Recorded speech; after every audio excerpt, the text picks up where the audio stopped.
दादा जी, चाइना में line of actual control पर तनाव तो जरूर कम हुआ है, मगर डी एस्केलेशन नहीं हुआ है। तो क्या ये हार्श डिएस्केलेशन भी हुआ है, बहुत सारे पॉइंट्स पर डिएस्केलेशन भी हो गया है, ऐसा नहीं है। अच्छा। और आपने देखा होगा कि इधर चाइना का भी एक स्टेटमेंट था, चाइना ने भी कहा कि भारत के साथ जो एलएसी पर जो थोड़ी तनावपूर्ण स्थिति बनी थी, हम उसको भी सामान्य करना चाहते हैं। और चाइना के डिफेंस मिनिस्टर से भी हमारी बातचीत हुई है। जब मैं अभी आज जो ADMM प्लस की मीटिंग में भाग लेने के लिए मैं गया था जी। तो वहाँ अच्छी बातचीत हुई है।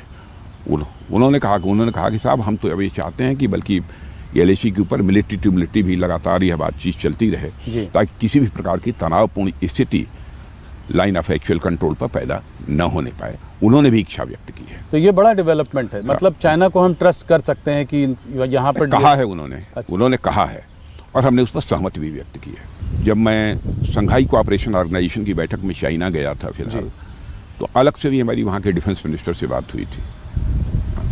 तो मैंने दो टूक शब्दों में कहा था कि भारत और चीन के रिश्तों पर जमी हुई बर्फ ये पिघलनी चाहिए कि नहीं पिघलनी चाहिए, और ये बर्फ कब तक जमी रहेगी, अब इसके बारे में दो टूक फैसला होना चाहिए।